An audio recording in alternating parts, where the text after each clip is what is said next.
We shall now proceed to transfer of security in Demat form. What is this Demat form? Basically, Demat is an account, an electronic account wherein you keep your shares. पता है, जब भी हम बात करते हैं electronic account की या फिर फिजिकल फॉर्म की, तो इन दोनों में क्या विशेष अंतर है, पहले उस बात को समझ लेते हैं, तो शायद इसकी जो टैक्सेशन है वो समझने में हमें बहुत आसानी होगी। पहले क्या होता था कि शेयर्स के फिजिकल सर्टिफिकेट इशू किए जाते थे। आपको सर्टिफिकेट आता था, सर्टिफिकेट पे सर्टिफिकेट का नंबर भी होता था। जैसे मान लीजिए आपने 100 शेयर रिलायंस कंपनी के लिए, तो रिलायंस कंपनी आपको बताती थी कि आपका जो शेयर है उसका नंबर है 23,100 से लेके 23,101 से लेके 23,200। तुम्हें पता होता था कि मेरा सर्टिफिकेट नंबर कौन सा है, राइट। लेकिन जब डीमेट अकाउंट में शेयर्स आने लग गए तो शेयर्स के कोई नंबर नहीं है कि कहां से कहां वाला शेयर आपके पास है। बेसिकली आपके डीमेट अकाउंट में 100 शेयर है, बस इतना ही पता है। शायद अगर हम शेयर्स की बात करेंगे और डीमेट अकाउंट की बात करेंगे तो आपको समझने में थोड़ी परेशानी हो, इसलिए हम क्या करते हैं, एक दूसरा एग्जांपल लेते हैं इस बात को समझाने के लिए। समझिएगा बात को। आज आप बैंक जाते हो, 500 रुपए का 10 नोट लेके बैंक जा रहे हो, आपके हाथ में 500 रुपए का 10 नोट है। आपने टोटल डिपॉजिट बैंक में कितना किया, 5,000 रुपए। अगले दिन आप बैंक जाते हो पैसा विड्रॉ करने के लिए, 5,000 रुपए विड्रॉ करने के लिए जाते हो, बैंक वाला आपको 100 रुपए के 50 नोट दे देता है। कितने दे दिया, 5,000 रुपए। आप लोगे या फिर आप बैंक वाले से लड़ाई करोगे, ये क्या मजाक है, मेरा पैसा मुझे दो, अभी कल ही तो मैंने जमा किया था 500 के कितने नोट, 10 नोट, ये बदल के दूसरे का पैसा मुझे क्यों दे रहे हो। क्या आप ऐसा कह सकते हो बैंक में? नहीं। पता है क्यों? क्योंकि जो बैंक का अकाउंट होता है वो भी एक इलेक्ट्रॉनिक अकाउंट है। और अब एक शब्द बोलने जा रहे हैं जिसे ध्यान से सुनेंगे आप, कि जब भी कोई चीज इलेक्ट्रॉनिक फॉर्म में होती है तो वो फंजिबल होती है। क्या होती है? फंजिबल। इसका मतलब होता है अलाइक। आपके बैंक के खाते में 5,000 रुपए है, वो 5,000 रुपए किस फॉर्म में है, वो 2,000 के नोट में है कि 500 के नोट में है, 100 के नोट में, इस बात से फर्क नहीं पड़ता, वो अलाइक है। एक बात ही है, 5,000 रुपए। वैसे ही डीमेट भी एक इलेक्ट्रॉनिक अकाउंट है। जब उस अकाउंट में आपके पास 100 रिलायंस कंपनी के शेयर हैं, तो ये नहीं कहा जा सकता कौन से 100 शेयर हैं, बस 100 शेयर हैं। जैसे कि बैंक अकाउंट में हम ये कह सकते हैं मेरे पास 5,000 रुपए हैं, कौन से 5,000 रुपए हैं ये नहीं कह सकते। क्या इतनी बात सबको समझ में आई? और अगर हम ये बात समझ लें कि जब भी कोई चीज इलेक्ट्रॉनिक होती है तो इट इज फंजिबल, तो शायद अब हमें लॉ भी समझ में आ जाएगा। आइए अब आपको थोड़ा सा लॉ को और क्लियर करते हैं, एक और एग्जांपल लेते हैं इसके लिए। आइए, जब आपके पास फिजिकल शेयर्स हुआ करते थे स्टूडेंट, तो देखिए क्या था, मैंने सबसे पहले ये शेयर खरीदा था, ये सर्टिफिकेट है, इसका नंबर भी है 2301 से लेके 2400 तक, ये इसका नंबर है। इस पता है इसे क्या बोला जाता है? Folio number. अब तो ये सब जमाना खत्म हो गया, आज के बच्चे तो ये सब देख भी नहीं पाएंगे, हालांकि मैंने देख रखा है, ठीक है। तो इस पे फोलियो नंबर होता है 2301 से लेके 2400, यानी ये 100 शेयर हो गया, नंबरिंग इसकी हो गई 2301, 2302, 2303, ये आपके पास शेयर्स हैं। ये शेयर किसका है? एबीसी लिमिटेड का है, राइट। 100 शेयर्स हो गए ये आपके। ये आपने परचेज कब किया है? ये आपने परचेज किया है 12/8/1988, चलिए, राइट। फिर आपने एट द रेट ऑफ, किस रेट पे खरीदा था ये शेयर? ये खरीदा था एट द रेट ऑफ 80। फिर कुछ समय बाद आपने फिर से एबीसी लिमिटेड के शेयर खरीदे, 150 शेयर खरीदे हैं इस बार, अगेन कुछ ना कुछ फोलियो नंबर भी होगा इसका। ये आपने खरीदा 20/9/1992 को एट द रेट ऑफ 86, ठीक है। फिर आपने 100 शेयर खरीदे अगेन एबीसी लिमिटेड के 100 शेयर, कुछ फोलियो नंबर भी इसका होगा। ये खरीदा आपने 15/10/1995 को at the rate of 92। And now today in the previous year 18-19 you are selling 100 shares. आप 100 शेयर बेच रहे हैं, तो 100 शेयर कौन से बेच रहे हैं ये जानना आवश्यक है, क्योंकि कैपिटल गेन निकालने के लिए आपको सेल कंसिडरेशन में से क्या घटाना पड़ेगा, कॉस्ट ऑफ एक्विजिशन, और लॉन्ग टर्म में तो indexed cost of acquisition. That means I need cost basically, right. Capital gain compute करना है तो मुझे कॉस्ट चाहिए। सेल कंसिडरेशन तो मैं जानता हूं, 100 शेयर जितने में बिके हैं वो सेल कंसिडरेशन है। कॉस्ट ऑफ एक्विजिशन उसकी क्या होगी, तो कॉस्ट ऑफ एक्विजिशन जानने के लिए मुझे यह जानना पड़ेगा कि मैंने कौन से शेयर बेचे हैं, ये वाले कि ये वाले। अगर मैंने ये वाले शेयर बेचे हैं तो कॉस्ट है 80, अगर ये वाले शेयर बेचे हैं तो कॉस्ट है 86, और अगर ये वाले शेयर बेचे हैं तो कॉस्ट है 92। मैंने कौन से शेयर बेचे हैं, बहुत आसान सी बात है। मैंने कौन से शेयर बेचे हैं, जो सर्टिफिकेट आपने सामने वाले को पकड़ा है वही बेचा है। जो भी सर्टिफिकेट, अगर ये सर्टिफिकेट पकड़ा दिया तो ये बेच दिया, ये सर्टिफिकेट पकड़ा दिया सामने वाले को तो ये बेच दिया। हाँ, ये 150 से लिखा है ना, ये भी हम दे सकते हैं। पता है क्या होता है, अगर इसमें से 100 शेयर बेचने होंगे मुझे, तो ये सर्टिफिकेट जाता है कंपनी के पास, और कंपनी इसका 2 सर्टिफिकेट बना के भेज देती है, एक 100 का एक 50 का, ताकि मैं 100 वाला दे पाऊं। ठीक है, ऐसा भी पॉसिबल है। अब ये नहीं सोचिएगा कि अगर 100 शेयर बेच रहे हैं तो मैं ये सर्टिफिकेट नहीं दे पाऊंगा किसी को, ये भी सर्टिफिकेट दे सकता हूं। तो अब प्रश्न यही उठता है कि मैं कौन सा शेयर सर्टिफिकेट दे रहा हूं। अंडरस्टूड। लेकिन अगर यही बात मैं डीमेट अकाउंट के साथ करूं, ये रहा मेरा डीमेट अकाउंट, इसमें मैंने 1999 में, 2001 में एंड 2008 में मैंने 100 शेयर और again 100 share at the rate of different rates purchase किए। समझ लीजिए 105, 125 और 140। और अब इसमें से मैं 2018-19 प्रीवियस ईयर में 100 शेयर सेल कर रहा हूं। कौन से शेयर सेल कर रहा हूं? अब परेशानी वही आती है, जैसे मान लीजिए आज आप बैंक में गए, 5,000 रुपए जमा किए, अगले दिन फिर गए 5,000 रुपए जमा किए, और तीसरे दिन फिर 5,000 जमा किए। पहले दिन जब 5,000 जमा किए तो 500 का 10 नोट जमा किए। दूसरे दिन जब 5,000 जमा किए तो आपने 100 के 50 नोट जमा किए, और तीसरे दिन जब आपने जमा किए तो 50 के 100 नोट जमा किए। तीनों दिन आपने 5-5 हजार रुपए जमा किए, और चौथे दिन आपने 5,000 रुपए की चेक काट दी। चौथे दिन आपने 5,000 की चेक काट दी। बैंक से कौन सा पैसा निकला है, ये वाला निकला है कि ये वाला निकला है कि ये वाला निकला है, कुछ कहा ही नहीं जा सकता। अब ये 5-5 हजार अलग अलग बैंक में थोड़ी ना पड़े, बैंक में तो 15,000 रुपए पड़े, जिसमें से 5,000 रुपए निकल गए।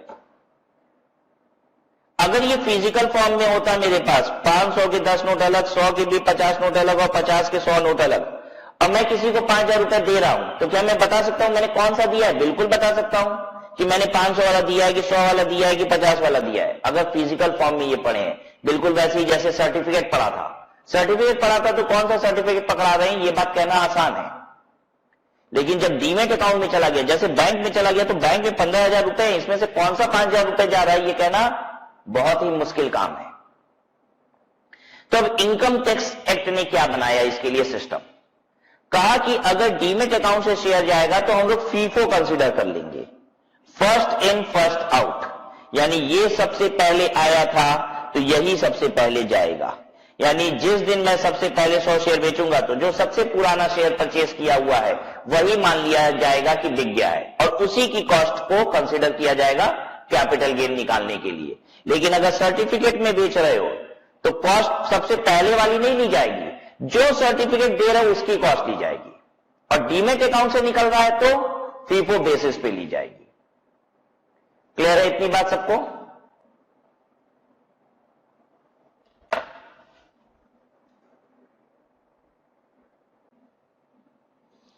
चलिए आगे समझिए बात को। अब मान लीजिए मेरे डीमेट अकाउंट में ये 3 एंट्री है ऑलरेडी, और मेरे पास ये 3 फिजिकल शेयर्स भी हैं, मतलब 88 में, 92 में, फिर 95 में मैंने फिजिकल सर्टिफिकेट पाया था, और फिर उसके बाद से मेरे पास डीमेट अकाउंट में भी शेयर हैं। अब प्रश्न ये उठता है कि मैंने 100 शेयर बेचे तो कहां से गए, डीमेट अकाउंट की फिजिकल? बहुत आसान सी बात है, अगर डीमेट अकाउंट से आपने दिया है तो डीमेट अकाउंट से गए, और अगर फिजिकल पकड़ाया तो फिजिकल गए, उसमें कोई इश्यू ही नहीं है। अगर फिजिकल गए तो कौन से गए ये भी हम बता सकते हैं, तो उसकी कॉस्ट ले लेंगे, और अगर डीमेट से गए तो कौन से गए ये बताना मुश्किल है, इसलिए फीफो ले लेंगे, जैसा इनकम टैक्स कहता है। अब आज की तारीख में सच पूछिए तो अगर आपके पास ये फिजिकल शेयर्स है ना, तो भी आप इनको बेच नहीं पाएंगे। अगर मेरे पास फिजिकल शेयर है तो उसे डीमेटलाइज कराना पड़ेगा, ठीक है, मतलब डीमेट अकाउंट में डलवाना पड़ेगा और फिर उसके बाद बेच पाएंगे। तो मैंने क्या किया, इस वाले शेयर को डीमेट अकाउंट में ले आया। अभी बाकी दो तो पड़े हैं, ये वाला डीमेट अकाउंट में आ गया। कब आया, मान लीजिए 2017-18 में मैंने इसको डीमेट अकाउंट में लाया, ठीक है। अब मान लीजिए मैंने अगर 100 शेयर बेचे तो कौन से शेयर बिके, क्योंकि अगर डीमेट अकाउंट से 100 शेयर बेचे हैं तो कौन से शेयर बिके। अगर डीमेट अकाउंट में कौन से शेयर किस समय आए ये देखना है, तो ये 99 में आया, ये 17-18 में आया। लेकिन अगर ये देखा जाए कि कौन से शेयर सबसे पुराने हैं, तो ये जो 17-18 में आ रहा है ये 92 वाला शेयर है, पुराना सबसे ये है। अगर मैंने 100 शेयर बेचा तो कौन से बिके, अगर मैंने 100 शेयर बेचा तो जो डीमेट अकाउंट में सबसे पहले आया था वो सबसे पहले बिका। फर्स्ट इन फर्स्ट आउट का मतलब है first in where, in demat account, and out from where, demat account. तो डीमेट अकाउंट में कौन सा पहले आया और डीमेट अकाउंट से कौन सा पहले गया, ये चीज देखना है आपको, ठीक है। ध्यान दीजिएगा, ये शेयर कितने पुराने हैं नए हैं, डीमेट अकाउंट में कौन सा शेयर सबसे पुराना है ये नहीं देखना है, डीमेट अकाउंट में कौन सा शेयर सबसे पहले आया था ये देखना है। सबसे पुराना डीमेट अकाउंट में शेयर ये वाला है, लेकिन सबसे पहले डीमेट अकाउंट में जो शेयर आया था वो ये वाला है। तो जब बिकेगा तो सबसे पहले कौन सा बिकेगा, ये वाला बिकेगा। तो अकॉर्डिंगली आप कॉस्ट ले लेंगे और डेट ले लेंगे उसकी एक्विजिशन की, ठीक है। अच्छा, जब पहला 100 बिक गया, फिर दूसरा 100 बिक गया, तीसरा ये भी बिक गया, उसके बाद कौन सा बिकेगा, यही वाला बिकेगा। जब ये वाला शेयर बिकेगा जो आपने फिजिकल से कन्वर्ट कराया है, तो उस समय मैं कॉस्ट ऑफ एक्विजिशन क्या लूंगा, जो उसकी ओरिजिनल कॉस्ट थी 86। पीरियड ऑफ होल्डिंग कहां से लेंगे, जिस दिन डीमेट अकाउंट में आया है, नहीं, मैं ये शेयर होल्ड कर रहा हूं 92 से। तो ध्यान दीजिएगा, जो डीमेट अकाउंट में एंट्री की डेट होती है, किस दिन डीमेट अकाउंट में आया है, बस इससे फीफो अप्लाई किया जाता है। वो शेयर जिस दिन परचेज किया गया था, जो उसकी कॉस्ट है, एक्चुअल में कंसीडर सारे फैक्टर वही करने हैं आपको, ठीक है। जब भी ये 100 शेयर बेचे जाएंगे, ये शेयर जो जब भी बेचे जाएंगे तो डेट ऑफ परचेज ये ली जाएगी होल्डिंग पीरियड के लिए, कॉस्ट भी यही ली जाएगी। इस डेट का सिर्फ एक ही रेलेवेंस है और वो ये है, फीफो लगा लीजिए, इस डेट के बेसिस पे फीफो लगाया जाएगा, ठीक है ये बात। अच्छा, अगली बात, मान लीजिए मेरे पास डीमेट अकाउंट ए भी है और डीमेट अकाउंट बी भी है। मैंने दो खाते खुलवा रखे हैं, क्या मैं 2 डीमेट अकाउंट खुलवा सकता हूं? अब आप कहोगे सर ये क्वेश्चन थोड़ा लेट हो गया, निश्चित आपने बता ही दिया कि मेरे पास 2 डीमेट अकाउंट है, मतलब कि डीमेट अकाउंट एक से अधिक खुल सकते हैं, बिल्कुल वैसे ही जैसे आप एक से अधिक बैंक अकाउंट खुलवा लेते हो। स्टेट बैंक ऑफ इंडिया में भी मेरा अकाउंट है और बैंक ऑफ बड़ौदा में भी मेरा अकाउंट है। एक बात बताइए, मैंने एक चेक काट के दी 5000 रुपए की, वो स्टेट बैंक ऑफ इंडिया से निकलेगा कि बैंक ऑफ बड़ौदा से निकलेगा? तो सिंपल सी बात है, आप पूछेंगे मुझसे सर आपने किस बैंक की चेक काटी है, जहां से निकाले होंगे वहीं से निकला होगा। तो अगर मेरे पास 2 डीमेट अकाउंट है तो मैंने जिस डीमेट अकाउंट से निकाला होगा शेयर को, वही डीमेट अकाउंट कंसीडर होगा। अगर मेरे पास डीमेट अकाउंट ए भी है और बी भी है, ठीक है, और मैंने 100 शेयर बेचे हैं, तो कहां से बेचे हैं, जहां से मैं शेयर की, जिस खाते से मैं डिलीवरी दे रहा हूं शेयर की, राइट, जिस खाते से मैं डिलीवरी दे रहा हूं उस खाते से निकला है और उस खाते पे फीफो लगा दो। जैसे मान लीजिए यहां तो 1999 में पहला शेयर खरीदा गया था, फिर 2005 में, फिर 2008 में। यहां पे जो पहला शेयर खरीदा गया था वो 2002 में खरीदा गया था, 2008 में, फिर 2012 में। ठीक है, सबसे पुराना चारों डीमेट अकाउंट, दोनों डीमेट अकाउंट मिला के देखा जाए तो ये वाला शेयर है, लेकिन आपने शेयर 100 बेचे और डिलीवरी यहां से दी डीमेट अकाउंट बी से। ठीक है, तो अब फीफो किस पे लगेगा? डीमेट अकाउंट बी पे लगेगा। ये वाला शेयर जो परचेज हुआ था 2002 में, उसकी कॉस्ट ली जाएगी, उसकी डेट ऑफ परचेज ली जाएगी for the period of holding. ठीक है ये बात। आइए बुक पे। Transfer of security in demat form, beneficial owner of shares and securities is chargeable to tax. जो भी बेनिफिशियल ओनर है शेयर और सिक्योरिटीज का, वो चार्जेबल टू टैक्स होगा। पता है ये बात क्यों लिख रहा है बेनिफिशियल ओनर? एक्चुअली कंपनी की बुक्स में आज आप अगर शेयर होल्डर भी हैं तो आपका नाम नहीं होता। पहले के जमाने में कंपनी के पास एक रजिस्टर होता था जिसका नाम होता था शेयर होल्डर्स रजिस्टर, और उसमें सभी शेयर होल्डर के नाम होते थे और उसके पास कितने कितने शेयर्स हैं वो भी लिखा होता था उस रजिस्टर में। लेकिन आज की तारीख में शेयर्स डीमेट अकाउंट में होते हैं और कंपनी के पास शेयर होल्डर्स के नाम होते ही नहीं है। डीमेट अकाउंट दो जगह से खोले जाते हैं। डीमेट अकाउंट दो जगह से खुल सकते हैं, एक खुलता है एनएसडीएल से और दूसरा खुलता है सीडीएसएल से। हालांकि आप डीमेट अकाउंट खुलवाने के लिए बहुत सारी जगह जा सकते हैं। आपके शहर में ही सैकड़ों ब्रोकर मिल जाएंगे जो डीमेट अकाउंट खोलते होंगे। आप एक्सिस बैंक में, यस बैंक में, आईसीआईसीआई बैंक में और न जाने कितने सारे बैंकों में जाके डीमेट अकाउंट खोल सकते हैं। लेकिन ये इन सभी लोगों ने या तो एनएसडीएल की और या तो सीडीएसएल की एजेंसी ले रखी है, मतलब वो एजेंट है एनएसडीएल या सीडीएसएल के, इन्हीं दोनों के यहां से डीमेट अकाउंट खुलता है। यानी अगर एक्सिस बैंक आपका डीमेट अकाउंट खोल रही है तो एक्सिस बैंक ने या तो एनएसडीएल की एजेंसी ले रखी होगी या फिर सीडीएसएल की एजेंसी ले रखी होगी, और इनके बिहाफ पे वो क्या कर रहे हैं, खाता खोल रहे हैं। तो आपका जो खाता खुल रहा है डीमेट अकाउंट, वो या तो एनएसडीएल में खुल रहा है या फिर सीडीएसएल में खुल रहा है। इतनी बात समझ में आ रही है? या तो एनएसडीएल में खुल रहा है या तो सीडीएसएल में खुल रहा है। ठीक है बात। अब अगर कंपनी के शेयर होल्डर रजिस्टर की बात करें, कंपनी का जो शेयर होल्डर रजिस्टर है, इसमें आज की तारीख में बस दो ही लोग लिखे होते हैं। नाम होता है एनएसडीएल और सीडीएसएल। शेयर होल्डर दो ही हैं, एनएसडीएल और सीडीएसएल। एनएसडीएल के पास कितने शेयर और सीडीएसएल के पास कितने शेयर, बस। मतलब आपका खाता अगर एनएसडीएल में खुला है तो आपके जो शेयर है वो एनएसडीएल में ऐड हो गए हैं। ठीक है, तो बेसिकली कंपनी को बस इतना पता होता है कि एनएसडीएल के थ्रू शेयर होल्डर के पास कितने शेयर हैं और सीडीएसएल में डीमेट अकाउंट जिसके पास है उसके थ्रू कितने शेयर कंपनी के मार्केट में है।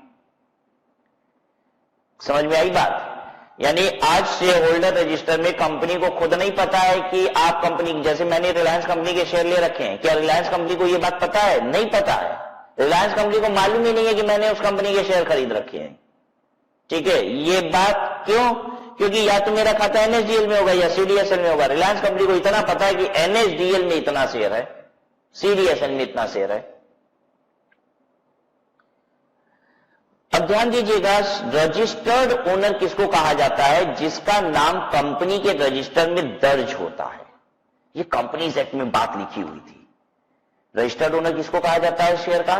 जिसका नाम कंपनी के रजिस्टर में दर्ज होता है। और कंपनी के रजिस्टर में दर्ज किसका नाम है? एनएसडीएल और सीडीएसएल। तो यानी आज की तारीख में जितने भी शेयर होल्डर हैं वो रजिस्टर्ड ओनर ऑफ शेयर नहीं है। उन्हें क्या कहा जाता है? Beneficial owner. पता है हम क्या है? बेनिफिशियल। अगर हमने रिलायंस कंपनी के शेयर खरीदे हैं, मेरे डीमेट अकाउंट में पड़ा हुआ है, तो हम beneficial owner of the share है। सारे बेनिफिट मुझे हैं, रजिस्टर्ड नहीं है, क्योंकि मेरा नाम कहां डला हुआ है? कंपनी के शेयर होल्डर रजिस्टर में तो नाम ही नहीं है मेरा, वो तो एनएसडीएल या सीडीएसएल का है।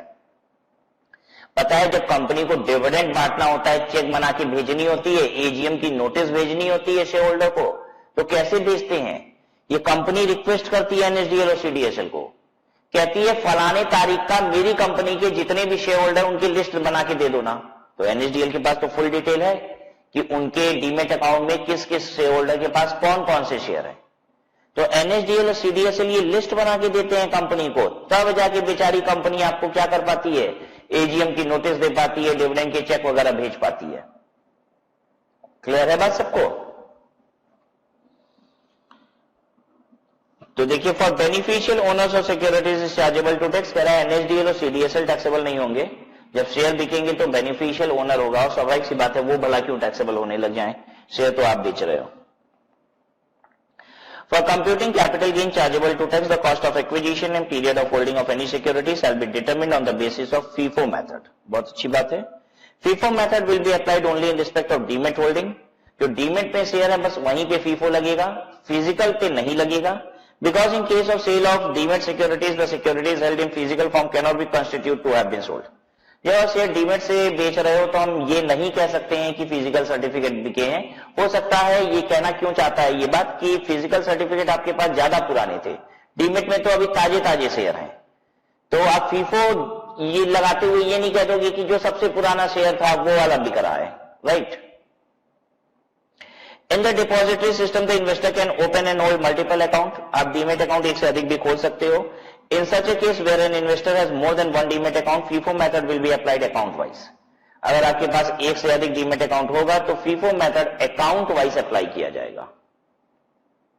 Fifth, if in an existing demat account of old physical stock is dematerialized and entered at a later date, under the FIFO method the basis for determining the movement out of the account is date of entry into the account. कह रहा है पुराने old physical stock थे जिसको आपने डीमेटलाइज करा लिया, यानी डीमेट अकाउंट में ला दिए, ठीक है, और एंट्री उसकी हो रही है at a later date under the FIFO method. Entry हो रही है एट ए लेटर डेट, मतलब जो हम आपको ये बात बता रहे थे, ये वाली कहानी थी ना एकदम, वो यही इसी बात की बात कर रहा है कि पुराने शेयर को हम क्या कर रहे हैं, डीमेट अकाउंट में ला रहे हैं लेकिन बहुत लेटर डेट पे ला रहे हैं, ठीक है, पहले से डीमेट अकाउंट में कुछ शेयर हैं। तो क्या होगा ऐसे केस में, The basis for determining the movement out of the account is date of entry into the account. वो कब बाहर जाएगा ये डिटरमिन किसके बेसिस पे होगा, जिस दिन वो खाते में आया है, ये वाली डेट कंसीडर की जाएगी फीफो के लिए, ठीक है। कैपिटल गेन निकालने के लिए ये डेट कंसीडर नहीं होगी। कैपिटल गेन निकालने के लिए एक्चुअल डेट ऑफ परचेज और ये जो एक्चुअल आपका क्या है कॉस्ट, ये कंसीडर होगा, ठीक है ये बात। उसके बाद इलस्ट्रेशन है, और यही इलस्ट्रेशन बच्चों मैंने आपको कराया। कुछ शेयर मैंने कहा कि परचेज हुए हैं, कुछ डीमेट अकाउंट में डीमेटलाइज करके आए हैं, इस तरीके से ये क्वेश्चन बनाया हुआ है। और फिर पूछ रहा है कि कौन से शेयर सबसे पहले निकलेंगे, तो आप बता सकते हैं डिपेंडिंग अपॉन कि कौन से शेयर डीमेट अकाउंट में सबसे पहले आए थे, ठीक है बात। आइए अगला सेक्शन देखते हैं हम लोग। Insurance claim receive for damage और destruction of capital asset is treated as capital gain. अगर आपको इंश्योरेंस क्लेम मिलता है डैमेज और डिस्ट्रक्शन ऑफ कैपिटल एसेट पे, डैमेज और डिस्ट्रक्शन ऑफ कैपिटल एसेट का मतलब हो गया कि कैपिटल एसेट आपसे जुदा हो गई। एक बात बताइए, भूकंप आया, आपकी कैपिटल एसेट उड़ गई, उसमें बिल्डिंग ही उड़ गई भूकंप में, बाढ़ आया, आपके घर को बहा ले गया, क्या मेरा कैपिटल एसेट मुझसे जुदा हो गया? हो गया, ठीक है। तो डैमेज और destruction of capital asset transfer है, लेकिन अब सरकार की चालाकी देखिए। सरकार बस इतने को नहीं कहती कि ये ट्रांसफर है, सरकार कहती है कि अगर इंश्योरेंस क्लेम मिलता है डैमेज और डिस्ट्रक्शन ऑफ कैपिटल एसेट में, तब ट्रांसफर है। सरासर बदमाशी है। आइए समझाएं आपको इस बात को। अगर मेरा भूकंप में घर उड़ जाता है और मैंने इंश्योरेंस नहीं करा रखा बच्चों, तो मुझे भूकंप में घर उड़ा, उसका क्या मिला? कुछ नहीं, सेल कंसिडरेशन जीरो। क्या उसकी कॉस्ट थी? कुछ ना कुछ, बिल्कुल थी। मुझे आएगा कैपिटल लॉस, और गवर्नमेंट उस कैपिटल लॉस को रिकॉग्नाइज नहीं करना चाहती। इसलिए चालाक गवर्नमेंट ये कहती है कि अगर आपको इंश्योरेंस क्लेम मिलता है डैमेज और डिस्ट्रक्शन पे तो क्या होगा, ट्रांसफर। यानी अगर इंश्योरेंस क्लेम मिलेगा तो सेल कंसिडरेशन होगा ही ना कुछ। अब आप कॉस्ट हटाइए तो आपको कैपिटल गेन होगा। लेकिन मेरे दिमाग में एक प्रश्न यह आता है कि अगर मेरी प्रॉपर्टी मान लो 50 लाख रुपए की है, वो बाद में बह जाती है, तो क्या इंश्योरेंस कंपनी मुझे 50 लाख से ज्यादा देती होगी? मेरा घर 50 लाख रुपए का बाढ़ में बह गया, मैंने इंश्योरेंस कराया था, इंश्योरेंस कंपनी ने मुझे 5 करोड़ रुपए दे दिए 50 लाख का घर बहने की वजह से। क्या ऐसा होता होगा? क्या इंश्योरेंस कंपनी इतने अधिक पैसे दे देती होगी? आप बच्चों को लग रहा है नहीं, और जिनको याद है, हमने एक बार ये बात पहले भी की है, वो उनको लग रहा है हां बच्चों बिल्कुल दे देती होगी। आओ समझते हैं इस बात को। ये जो 50 लाख रुपए का घर है ना, कॉस्ट जो हम बता रहे हैं 50 लाख रुपए, ये पता है ये घर कब का है? आज से 20 साल पहले का, 25 साल पहले का ये घर है। और आज उस 50 लाख रुपए के घर की सचमुच कीमत, मार्केट वैल्यू 5 करोड़ रुपए है। तो जब मैंने उसका इंश्योरेंस कराया था ना बच्चों, तो 5 करोड़ रुपए सम एश्योर्ड के हिसाब से प्रीमियम जमा की थी। मैंने 5 करोड़ का इंश्योरेंस कराया था घर का, क्योंकि उसकी मार्केट वैल्यू आज 5 करोड़ रुपए है। तो जब वो भूकंप में उड़ेगा या फिर बाढ़ में बहेगा तो इंश्योरेंस कंपनी मुझे 5 करोड़ ही देगी। अरे ऐसा भी पॉसिबल है कि जो मकान था वो मेरे परदादा सरदादा ने बनवाया था 1 लाख रुपए में। आज उस 1 लाख रुपए के मकान की वैल्यू पता है कितनी है? 100 करोड़ रुपए।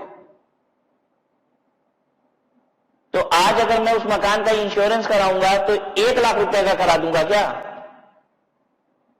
वो तो महल है, 100 करोड़ रुपए मार्केट वैल्यू, तो 100 करोड़ का इंश्योरेंस कराएंगे। 1 लाख का इंश्योरेंस करा के क्या करेंगे कि बाढ़ में बह जाए तो इंश्योरेंस कंपनी से 1 लाख रुपए ले लेंगे। आ रही बात समझ में? तो इंश्योरेंस जो लोग कराते हैं वो प्रॉपर्टी की मार्केट वैल्यू के बेसिस पे होती है, ठीक है। जो बच्चे कार का इंश्योरेंस कराते हैं उनको ये बात समझ में आ जाएगी, मैं बता देता हूं। जैसे जब हम कार खरीदते हैं, कार मान लीजिए 10 लाख रुपए की है, तो जब हम इंश्योरेंस कराते हैं ना तो 10 लाख रुपए सम एश्योर्ड होता है। इंश्योरेंस 10 लाख रुपए के लिए होता है। 1 साल बाद कार डिप्रिशिएट हो जाती है। आपने कभी देखा हो या ना देखा हो, तो नहीं देखा हो तो जरूर देखिएगा। अगले साल जब इंश्योरेंस हो रही होगी ना तो सम एश्योर्ड 10 लाख रुपए नहीं होगा, क्योंकि कार की मार्केट वैल्यू गिर गई है। अब कार आपकी अगर डैमेज हो जाती है, डिस्ट्रॉय हो जाती है, तो इंश्योरेंस कंपनी 10 लाख थोड़ी ना देगी। 1 साल चली हुई कार है, तो उसकी जो सम एश्योर्ड होगी वो आप देखेंगे समवेयर अराउंड 8.5 लाख, 8 लाख कुछ ऐसा हो जाएगा।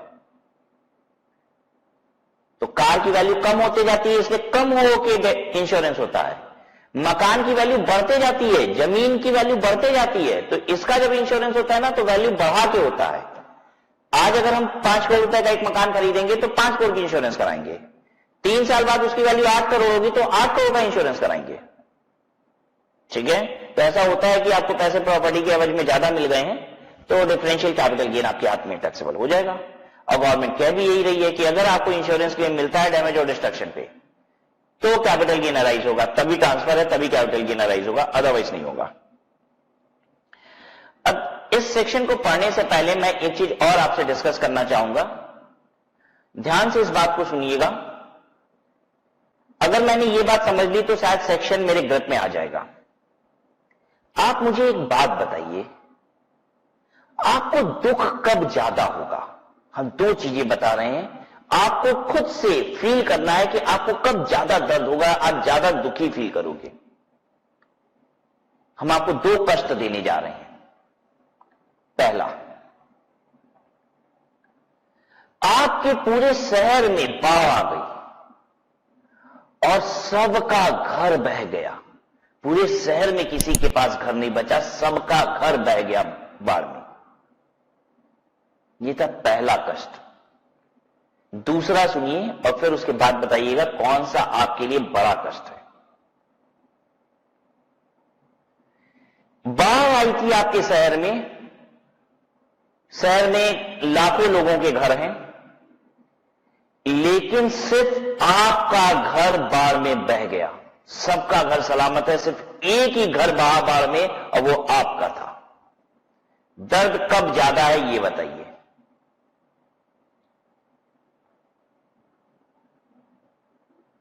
बताइए दर्द कब ज्यादा है?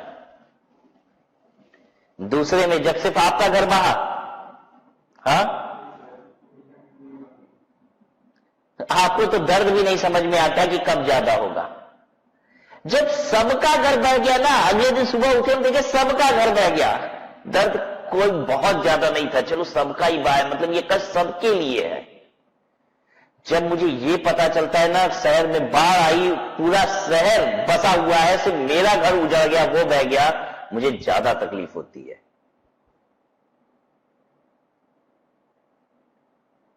ठीक है, गवर्नमेंट आपसे टैक्सेस तब ले रही है जब आपका दर्द कम है। यानी अगर पूरे शहर में बाढ़, मतलब कहने का मतलब यह है कि कोई ऐसी घटना हुई जिससे सिर्फ आपका नुकसान हुआ, ध्यान से सुनिएगा, कोई ऐसी घटना जिससे, हालांकि मेरा एग्जांपल गलत था, बाढ़ आएगी तो सबका बहेगा, आपका अकेले का नहीं बहेगा, लेकिन मैंने ये बात क्यों बोली, मैं आपको ये समझाना चाहता था कि अगर अकेले आपका दर्द होगा, आपकी प्रॉपर्टी डैमेज और डिस्ट्रॉय हुई है, अकेले हुई है, कोई बम ब्लास्ट कर दिया, कुछ हो गया, अगर आपकी प्रॉपर्टी अकेले डिस्ट्रॉय हुई है तो गवर्नमेंट वहां पे आपसे टैक्सेस नहीं ले रही। गवर्नमेंट आपसे टैक्सेस तभी ले रही है जब बहुतों की प्रॉपर्टी डिस्ट्रॉय हुई है, यानी आपका दर्द उतना बड़ा नहीं है, आपका दर्द भी ठीक है, क्योंकि आपको दिख रहा है यार सभी तो उजड़ गए, चलो ठीक है, उतना बड़ा कष्ट नहीं होता। जब उनको लगता है ना सब के सब तो रोड पे आ गए हैं, हम फुटपाथ पे सो रहे हैं तो बाकी भी तो सो रहे हैं, तो दर्द उतना नहीं होता।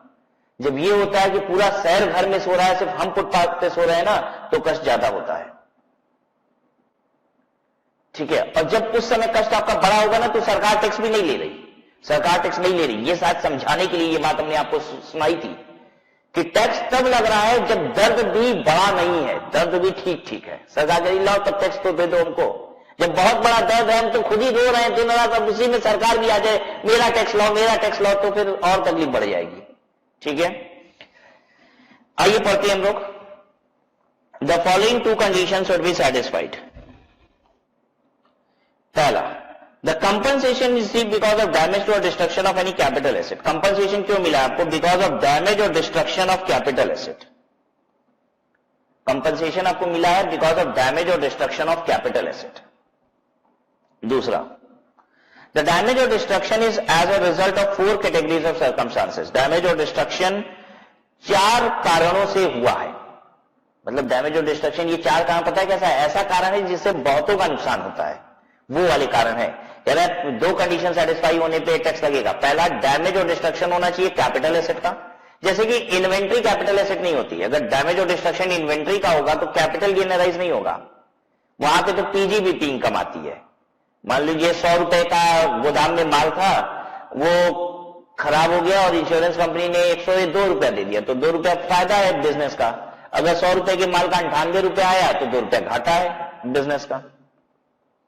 डैमेज और डिस्ट्रक्शन कैपिटल एसेट का होना चाहिए। दूसरा, 4 ही कारणों से होना चाहिए, तभी टैक्स लगेगा, नहीं तो नहीं लगेगा। और ये 4 कारण ऐसे हैं कि यहां पे जब डैमेज होता है ना तो बहुतों का हो जाता है। पहला कह रहा है flood, typhoon, hurricane, cyclone, earthquake और कन्वर्जन ऑफ नेचर, जिसको हम कहते हैं प्राकृतिक आपदा, ऊपर वाली का प्रकोप, बोलते हैं गॉड्स एक्ट। ठीक है, फ्लड, बाढ़ आना, टाइफून, हरिकेन, साइक्लोन, ये सब समुद्री जो पानी वानी के तेज बहाव होते हैं उनको कहा जाता है। अर्थक्वेक, भूकंप का आना, इन वजहों से अगर आपकी प्रॉपर्टी डैमेज हुई है तब कैपिटल गेन राइज होगा। दूसरा, या फिर रॉयट और सिविल डिस्टर्बेंस। रॉयट और सिविल डिस्टर्बेंस समझते हैं, भागदौड़ मच जाना, जैसे दंगे होना। ठीक है, जब दंगे होते हैं, भागदौड़ मचती है, तो किसी एक को नुकसान होता है, अरे पूरा पूरा शहर जल जाता है। ठीक है, बहुतों को नुकसान होता है। तो क्या क्या कह रहा है? कह रहा है तब कैपिटल गेन लगेगा। कह रहा है या तो कुदरत का प्रकोप हो, ठीक है, जैसे बाढ़ आ जाए, भूकंप आ जाए। दूसरा कह रहा है दंगे आ जाएं, ठीक है, भगदड़ मच जाए शहर में। Then accidental fire explosion, accidental fire explosion, fire नहीं है एक्सप्लोजन, एक्सप्लोजन का मतलब आग फैल गई, जैसे इंडस्ट्रियल ब्लास्ट हो गया कहीं, ठीक है, आग पूरी फैल गई तो कईयों को नुकसान होगा, उसकी बात कर रहा है। चौथी बात, एक्शन बाय एन एनिमी और action taken in combating an enemy. Action by an enemy क्या मतलब है इसका? एक्शन बाय एन एनिमी, दुश्मन का एक्शन। बच्चों मैं क्लियर कट बात कर लेता हूं आपसे, जो गवर्नमेंट का इंटेंशन है कहने का वो क्या है? एक्शन बाय एन एनिमी का मतलब यह है action by any country, enemy country. बच्चों मैं सिर्फ एक एग्जांपल ले रहा हूं, मैं किसी भी देश के लिए कुछ कह नहीं रहा हूं, बस आपको बात समझाने के लिए बात कह रहा हूं। सरकार का कहने का मतलब यह है एक्शन बाय पाकिस्तान। पाकिस्तान अगर हमला करेगी, पाकिस्तान ने हमला किया तो इससे नुकसान किसको होगा? पाकिस्तान हमला करेगी तो बहुत नुकसान होगा, ठीक है, लड़ाई युद्ध होगा तो बहुत नुकसान होगा। Action by an enemy, enemy का मतलब यहां पे पर्सनल दुश्मन नहीं है, मेरा जो दुश्मन था वो नहीं, वो तो आपको बस नुकसान पहुंचाएगा। यहां एनिमी का मतलब है देश का दुश्मन, और पाकिस्तान देश का दुश्मन है ऐसा बच्चों मैं बिल्कुल नहीं कह रहा हूं, ठीक है। मैं एग्जाम्पल से इस बात को समझाना चाहता हूं जो इनकम टैक्स के कानून में लिखा हुआ है। क्लियर है बात? और action taken in combating an enemy, action by an enemy, Pakistan ने जो हमला किया या फिर हमने जो पाकिस्तान के हमले को रोकने के लिए किया। Action taken in combating an enemy, दुश्मन को रोकने के लिए हमने जो किया। देखिए कितना सुंदर है भारतवर्ष, ये नहीं कह रहा है कि मैं भी हमला करता हूं, क्या कह रहा है? मुझ पर किसी ने हमला किया या फिर मैंने हमला रोकने का प्रयास किया, ठीक है। वेदर विथ और without a declaration of war, युद्ध की घोषणा हुई थी या फिर नहीं हुई थी, ठीक है। बहुत समय आप देखते हो ना कि बॉर्डर्स पे क्या होते हैं, कुछ ना कुछ चलती रहती है नौटंकी, ठीक है। युद्ध की घोषणा नहीं हुई है लेकिन फिर भी फायरिंग वायरिंग हो रही है, तो कह रहा है युद्ध की घोषणा हुई है या नहीं हुई है। अगर एनिमी एक्शन ले रहा है या फिर हम एनिमी को रोकने के लिए कुछ एक्शन ले रहे हैं, उसमें अगर कैपिटल एसेट का डैमेज और डिस्ट्रक्शन होता है तो कैपिटल गेन अराइज करेगा, ठीक है। अब देखिए होता क्या है ना, जैसे ये सब अगर इवेंट होता है, इस तरीके की कोई चीज होती है, बाढ़ आ जाता है, भूकंप आ जाता है, हमला कर दिया किसी देश ने, तो इसमें बहुतों को की प्रॉपर्टी डैमेज होती है और इंश्योरेंस कंपनी ना बहुतों को पैसा बांट रही है। तो गवर्नमेंट का कहना है कि भाई इतने सारे लोग खटाखट पैसा पा रहे हैं, जरा हम भी इसी हाल में क्या करें, टैक्स निकाल लें। अगर आपको अकेले का नुकसान है ना तो गवर्नमेंट देखिए वहां टैक्स नहीं ले रही है। आप ये मत सोचिएगा कि आप अकेले बैठ के रो रहे हो कि आपका सब कुछ तबाह हो गया और सरकार टैक्स लेने भी आ गई है, ऐसा नहीं होगा। और सबसे पहली बात तो टैक्स लेने की बात ही तब उठ रही है जब आपको क्या मिला, इंश्योरेंस क्लेम, ठीक है। तो इंश्योरेंस क्लेम मिला है और भी बहुत लोगों को नुकसान हुआ है, तब जाके मांगा जा रहा है आपसे टैक्स। आपको इंश्योरेंस क्लेम मिल जाए, आपका अकेले का नुकसान है, तो भी आपसे सरकार टैक्स नहीं मांग रही है। सोचिए जरा, आपका अगर इंश्योरेंस क्लेम मिला है तो अकेले का नुकसान है, क्योंकि 4 कारणों के नुकसान पे ही टैक्स लग रहा है। और 4 कारण क्या है? भूकंप आना, बाढ़ आना, दूसरा क्या है भगदड़ मचना, तीसरा क्या है आग का फैल जाना, चौथा क्या है पाकिस्तान का हमला करना या फिर हमें पाकिस्तान को रोकने के लिए प्रयास करना, ठीक है। चलिए आगे बढ़िए। Where a person receives at any time during the previous year any money or other asset under any insurance from an insurer and the above 2 conditions are satisfied, then the receipt of such money or the other asset will be liable for capital gain for the previous year in which the money or the other asset is received. तो आपको अब ये बात ध्यान देना होगा, आप एक जगह नोटिंग कर रहे थे कि कैपिटल गेन तब अराइज होता है जब आपको कंसिडरेशन रिसीव होती है, याद आ रहा है? तो वहां पे कुछ पॉइंट्स थे, वहां पे ये पॉइंट और ऐड हो जाएगा कि इंश्योरेंस क्लेम ऑन डैमेज और destruction of property, insurance claim damage और डिस्ट्रक्शन ऑफ प्रॉपर्टी पे जब मिलता है तब टैक्सेबल होता है। जैसे भूकंप आया in the previous year, earthquake कब आया? प्रीवियस ईयर 17-18 में, ठीक है, भूकंप आया, आपका मकान उड़ गया, इंश्योरेंस कंपनी ने कहा कि मैं आपको कंपनसेशन दूंगा, लेकिन कंपनसेशन पे कब किया?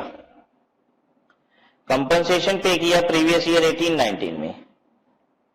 अब कैपिटल गेन किस साल निकलेगा? कैपिटल गेन 18-19 में निकलेगा, लेकिन कैपिटल गेन जब आप 18-19 में निकालोगे तो ऐसे निकालना एज इफ आप 18-19 में नहीं हो, 17-18 में हो।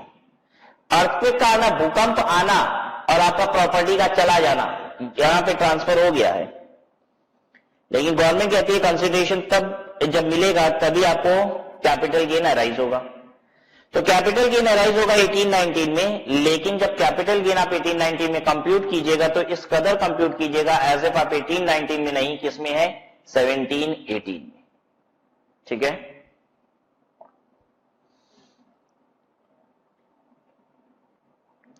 the fair market value of the other asset on the date of receipt shall be deemed to be the full value of the consideration received।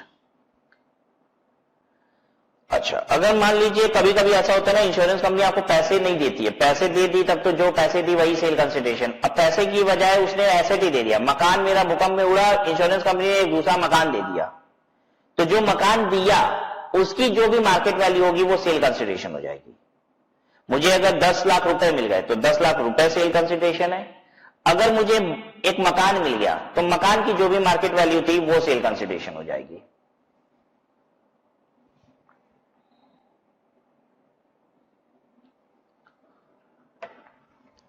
When section 45(1)(a) is not applicable, that is damage is not a result of 4 categories given above। देखिए, section 45(1)(a) तभी applicable होता है जब जो 4 condition आपको दी हुई थी ना कि डैमेज या डिस्ट्रक्शन 4 कारणों से होना चाहिए, उन्हीं कारणों से है। ठीक है, तो अगर ऐसा नहीं है तो फिर सेक्शन 45(1)(a) एप्लीकेबल नहीं होगा, यानी कैपिटल गेन नहीं लगेगा। पहला पॉइंट है when insurance compensation is a capital receipt.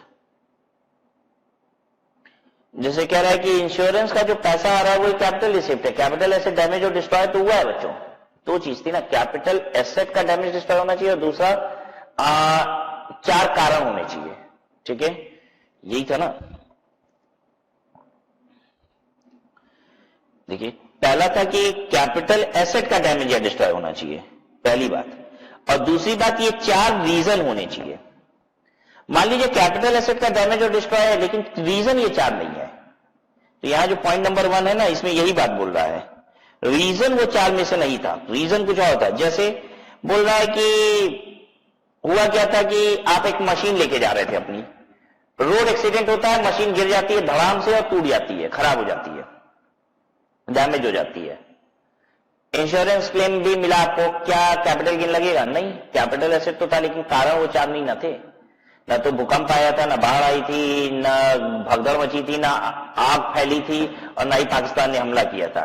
Truck धक्का मार दी थी कहीं पेड़ में ले जाके, मशीन गिर गई थी, कोई टैक्स नहीं लगेगा क्योंकि कोई इसे कैपिटल गेन अराइज ही नहीं होगा यहां पे। देखिए, अब इसी तरीके से दूसरी बात समझिए, अगर मान लीजिए कारण तो ये 4 है लेकिन एसेट मेरी कैपिटल एसेट नहीं है, वो इन्वेंट्री थी, तो भी कैपिटल गेन अराइज नहीं होगा, पीजीबीपी की इनकम आ जाएगी यहां पे। ये बात पॉइंट नंबर 2 में लिखी हुई है।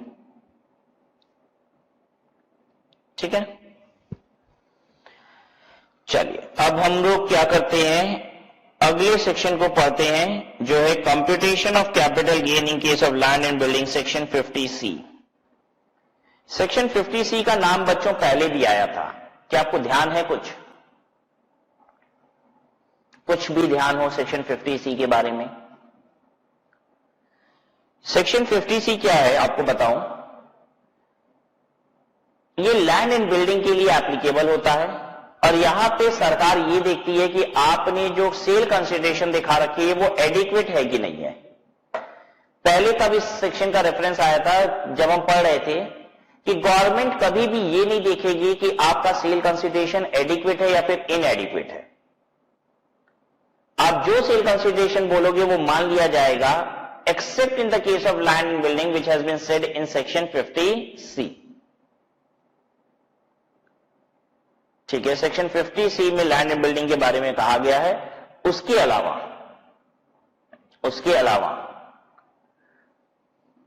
कहीं भी एडिक्वेसी या इनएडिक्वेसी को देखने की आवश्यकता नहीं पड़ेगी, लेकिन लैंड एंड बिल्डिंग में देखेंगे। और क्या देखेंगे अब आपको हम बता देते हैं। लैंड एंड बिल्डिंग के केस में होता है सरकारी मूल्यांकन, जिसे हम कहते हैं स्टैंप ड्यूटी वैल्यू।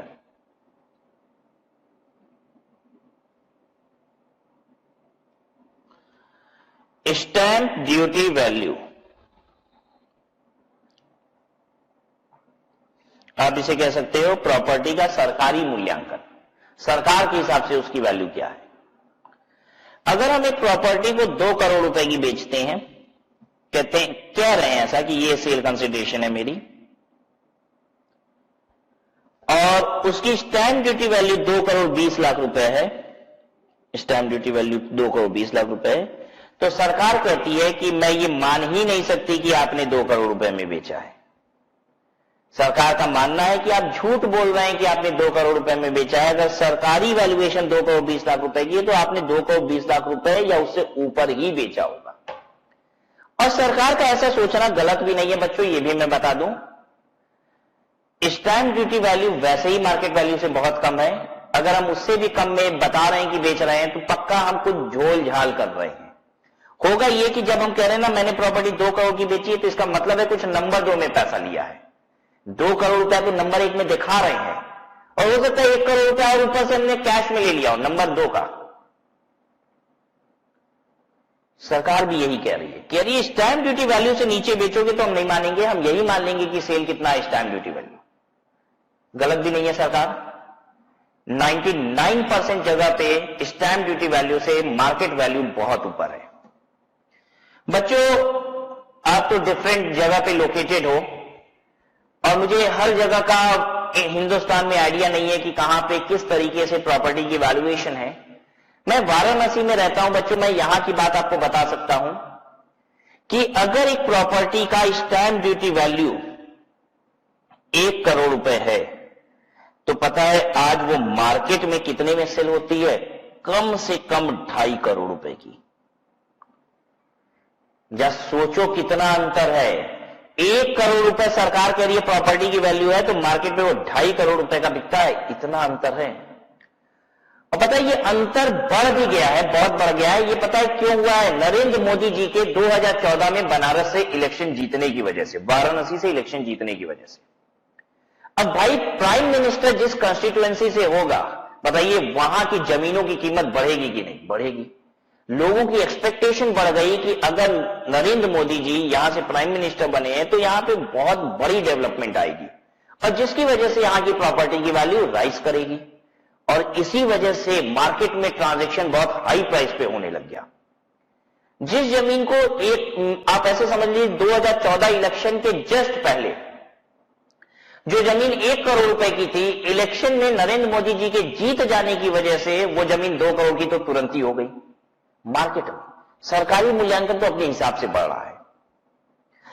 अब इतने के बाद भी एक बंदा है कह रहा है, मतलब सरकारी मूल्यांकन है प्रॉपर्टी का 1 करोड़, मार्केट में उसकी वैल्यू चल रही है 2.5 करोड़, और एक बंदा है कह रहा है कि मैंने तो सेल किया है पता है कितने में? 80 लाख रुपए में। अब बताइए वो झूठ बोल रहा है कि नहीं? पक्का बोल रहा है।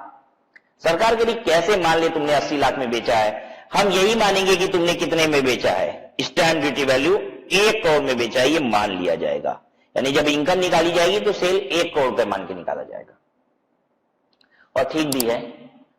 आप तो ऐसे समझिए कि अभी भी ब्लैक मनी लेने का स्कोप है। हम 1 करोड़ रुपए भी सेल दिखा देना तो भी तो मार्केट वैल्यू बहुत ज्यादा, हमने आपको ये बताया। लेकिन छोड़ दीजिए इन बातों को, ठीक है। हमने तो बहुत प्रैक्टिकल फैक्ट आपके सामने रख दिया। सरकार का यह मानना है कि स्टैंप ड्यूटी वैल्यू पे ही प्रॉपर्टी सेल होती है, उससे नीचे नहीं होती। और स्टैंप ड्यूटी वैल्यू से नीचे अगर आप कंसिडरेशन दिखाते हो तो आपने गलत बोला है। आपकी sale consideration stamp duty value ही मानी जाएगी। और अगर आप खुद ही बोलते हो स्टैंप ड्यूटी वैल्यू 1 करोड़ की और मैंने 1.5 करोड़ में बेचा है, तो जो बोल रहे हो वो मानी जाएगी, 1.5 करोड़ रुपए मान ली जाएगी। ठीक है, चलिए। Section 50C is applicable if the following conditions are satisfied. There is a transfer of land और बिल्डिंग और बोथ। ट्रांसफर किसका हो रहा है? लैंड का हो रहा है, बिल्डिंग का हो रहा है, या फिर दोनों का हो रहा है। The asset may be long term capital asset और short term capital asset. It may be depreciable और non depreciable. Long term short term दोनों हो सकती है, डेप्रिशिएबल नॉन डेप्रिशिएबल दोनों हो सकती है। डेप्रिशिएबल कब होगी? बेसिकली अगर ऑफिस की बिल्डिंग होगी तो डेप्रिशिएबल होगी, और अगर मेरा घर होगा, मकान होगा जिसमें हम रहते हैं, तो नॉन डेप्रिशिएबल होगा बच्चों। The sale consideration is less than the value adopted by stamp duty authority, और ये सेक्शन तब लगेगा जब सेल कंसिडरेशन आपने कम बोला है स्टैंप ड्यूटी अथॉरिटी की वैल्यू से। However, it shall not apply if the difference is up to 5% of sale consideration और 50,000 रुपया whichever is higher।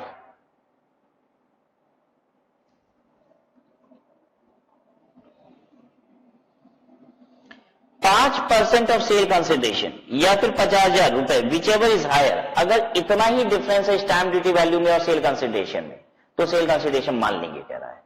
मतलब अगर स्टैंप ड्यूटी वैल्यू से बहुत थोड़ा सा नीचे आप सेल बता रहे हो, तो इतना डिफरेंस है तो मान लिया जाएगा कह रहा है, तो सेल कंसिडरेशन जो है वो मान ली जाएगी। एग्जांपल समझाते हैं आपको इस बात को। बच्चों पहले तो इस पॉइंट पे लिख लो, very very very important point number 2।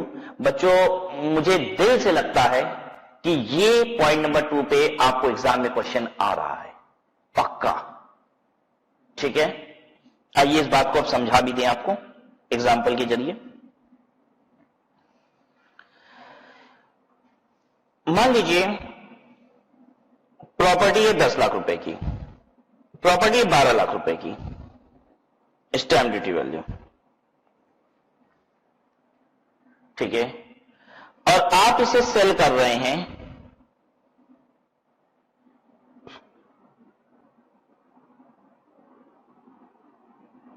11,55,000, 11.55 lakh,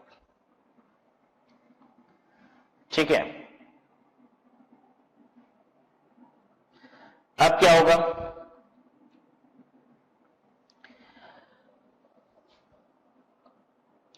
अब आप क्या कीजिए, 11.55 लाख का 5% कैलकुलेट कर लीजिए। If the difference is up to 5% of the sale consideration, 11.55 lakh का 5% निकालिए बच्चों।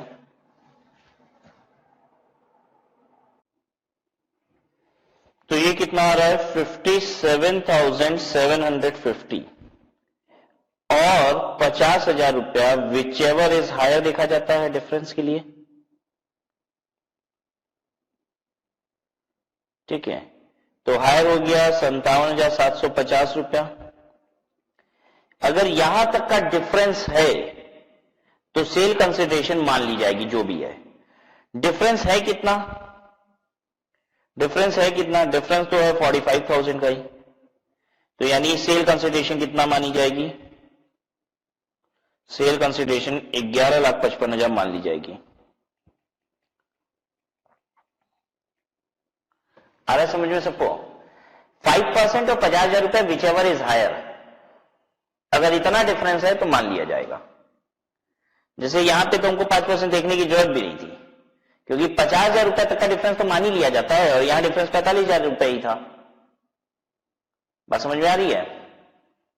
जब मान लीजिए ये 11,40,000 रुपया होता, तो हम ऐसे करते 11,40,000 इंटू 5%, 57,000 और 50,000, तो 57,000 तक का डिफरेंस हो सकता है। तो 11,40,000 और 57, तो 11.97 हो रहा था। तो सेल कंसिडरेशन कितनी मानी जाती, तो 12 लाख रुपए मानी जाती। फिर से बोलूं, चलिए बताता हूं। मैं कह रहा हूं कि अगर मान लीजिए सेल जो आपने की है वो है 11,40,000 की, 11.40 लाख, ठीक है, और स्टैंप ड्यूटी वैल्यू जो इस प्रॉपर्टी की है वो 12 लाख रुपया है, ठीक है। तो 5% 11,40,000 का कितना होता है, 57,000, ठीक है, और 50,000 which ever is higher,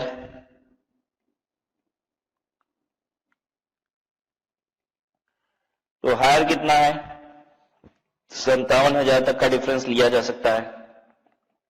11,40,000 plus 57,000, ये हो गया 11,97,000, लेकिन ये है कितना, 12 लाख रुपया।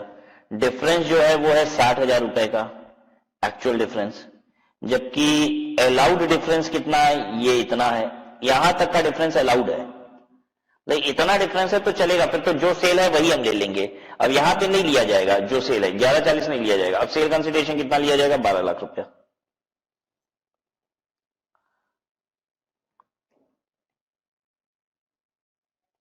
समझ में आ रही है ना बात?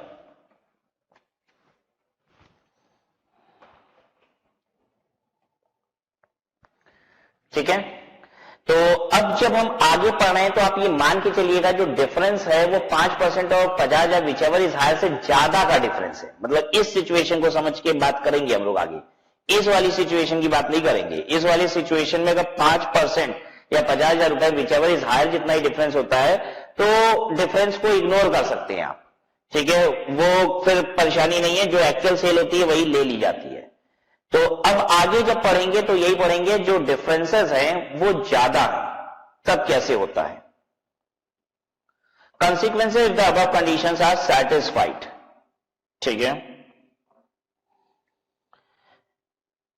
मतलब ट्रांसफर लैंड एंड बिल्डिंग का हुआ है और जो डिफरेंस है, डिफरेंस इज मोर देन 5% और 50,000 विच एवर इज हायर, इससे ज्यादा है, ठीक है, तब की बात हो रही है।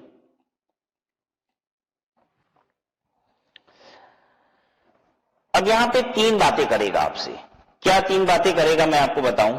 एक कहेगा सेल कंसिडरेशन है आपकी, ये कम है, इसी की बात हो रही है। सेल कंसिडरेशन है आपकी 8 लाख रुपया, सेल कंसिडरेशन है आपकी 80 लाख रुपया और स्टैंप ड्यूटी वैल्यू है आपकी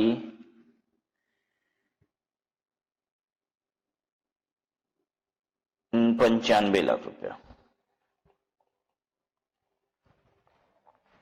ठीक है, कम हो गया सेल कंसिडरेशन। अब 3 बातें कह रहा है आप या तो एक्सेप्ट कर लो या तो डिस्प्यूट कर दो और या फिर क्लेम कर लो। तीनों बात समझिएगा। अब डिफरेंस देख लीजिए, सेल कंसिडरेशन का 5% होता है, 80 लाख का 5% 4 लाख, 4 लाख रुपए तक का डिफरेंस होता तो अलाउड होता। अब ये डिफरेंस 15 लाख रुपए का है, ये अलाउड तो है नहीं। तो अब स्टैंप ड्यूटी वैल्यू को एक्सेप्ट कर लो। एक्सेप्ट का मतलब है कि हम कोई चूचा नहीं कर रहे हैं, हमने बेचा 80 लाख रुपए का है, हम चुपचाप अपनी सेल कंसिडरेशन 95 लाख रुपए मानने को तैयार है। I am considering my sale consideration to be how much, 95 lakh. ये होता है एक्सेप्ट करना, ठीक है। डिस्प्यूट, डिस्प्यूट से पहले बच्चों हम क्लेम बताएंगे फिर डिस्प्यूट बताएंगे। क्लेम का मतलब होता है क्लेम बिफोर एओ, असेसिंग ऑफिसर। हम उसे ऐसे बोलते हैं, साहब सरकारी मूल्यांकन जो है ना इस प्रॉपर्टी का 95 लाख रुपया, ये गलत है साहब, ये गलत है। मैं हाथ जोड़कर आपसे विनती करता हूं कि आप इसका मूल्यांकन एक बार किसी बंदे को, सरकारी बंदे को भेज के करा लें। मैंने 80 लाख रुपए में बेचा है और ये मैं सत्य बोल रहा हूं, उसकी वैल्यू भी 80 लाख रुपए ही है। ये सरकारी मूल्यांकन गड़बड़ हो रखा है साहब, ये 95 लाख रुपए नहीं है। एक बार मेरे कहने से जरा उसका मूल्यांकन करा लेना साहब। ये होता है क्लेम। समझ में आया सबको? क्लेम क्या होता है? हम रिक्वेस्ट करते हैं ईओ को कि देखिए सरकार क्यों कहती है कि 95 लाख मानी जाएगी सेल। वो इसलिए क्योंकि सरकार का मानना है कि आप झूठ बोल रहे हो ना, यही तो वजह है। कानून बनाने का पर्पस क्या है कि स्टैंप ड्यूटी वैल्यू से कम में प्रॉपर्टी भला कोई क्यों बेचेगा, क्योंकि स्टैंप ड्यूटी वैल्यू तो खुद ही कम है।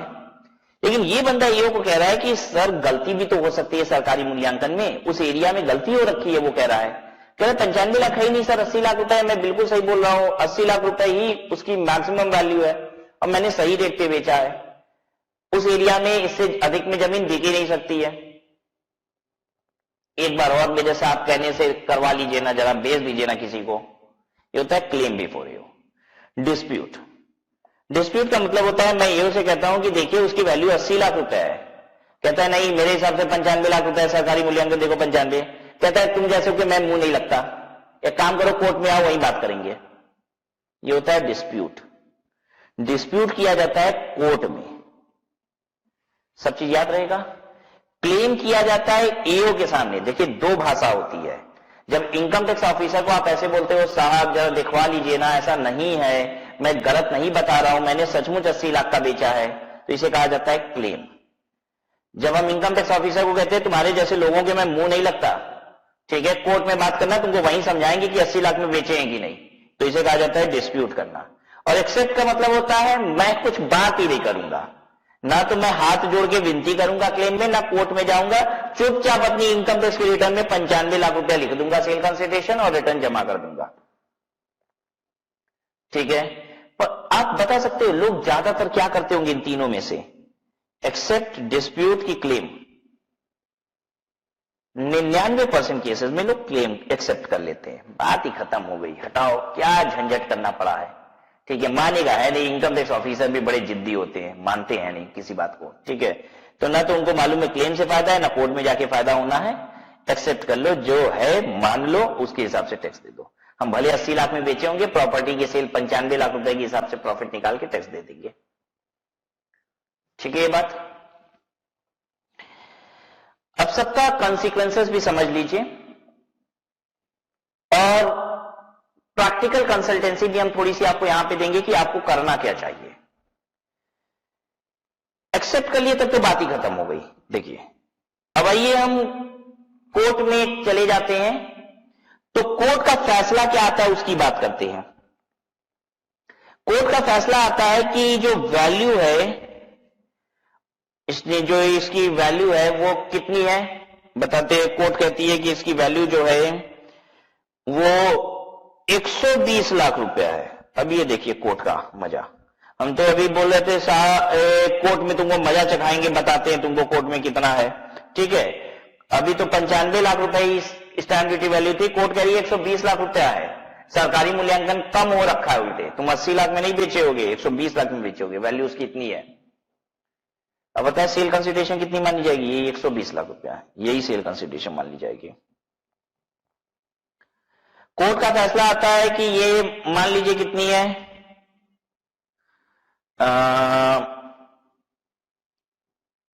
85 लाख वैल्यू है, तब कोर्ट कहती है 85, तो सेल कंसिडरेशन 85 लाख मानी जाएगी।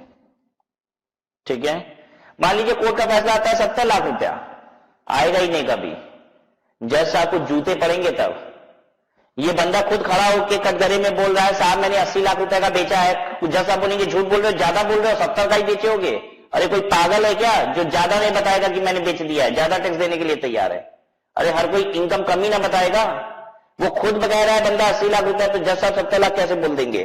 जज साहब यही बोलेंगे तुम झूठ बोल रहे हो, 80 लाख नहीं 90 का बेचे होगे, 100 का बेचे होगे, 120 का बेचे होगे। ये थोड़ी ना कह देंगे तुम झूठ बोल रहे हो, ज्यादा बता रहे हो, तुम 70 का ही बेचे हो, कम कमाए हो। ठीक है, तो इससे ज्यादा ही बोला जाएगा, तो जितना बोला जाएगा वो मान लिया जाएगा। कोर्ट से जो फैसला आ गया वो माना जाएगा, यानी कोर्ट में जाने का एक रिस्क भी है। हम तो उसको ताव में बोल दिए कि जाओ 95 लाख रुपया नहीं मानते हम तो 80 में ही बेचे हैं, अभी कोर्ट से तुमको फैसला सुनवा देते हैं। और कोर्ट में गए, कोर्ट बोल रहा है 120 लाख रुपया, गए काम से और ज्यादा टैक्स दो। अब जब हम रिक्वेस्ट करते हैं, एओ के पास क्लेम करते हैं, तो एओ क्या करता है, एक वैल्यूएशन ऑफिसर को मेरे एरिया में भेजता है, वो आता है वैल्यू करता है, और उसने वैल्यूएशन की पता है कितनी, उसने वैल्यू किया कि 120 लाख रुपया है, तो पता है सेल कंसिडरेशन कितनी मानी जाएगी? 120 लाख रुपया नहीं मानी जाएगी, सेल कंसिडरेशन वही 95 लाख रुपए ही मानी जाएगी, जो स्टैंप ड्यूटी वैल्यू है।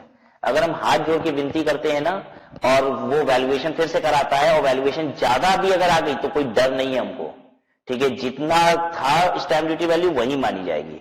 और ये अगर बाई चांस कम वैल्यू करके आ गया, कहा कि नहीं ये तो 90 लाख रुपए ही है, तो इसका फायदा मिलेगा, 90 लाख रुपए ही सेल कंसिडरेशन मानी जाएगी।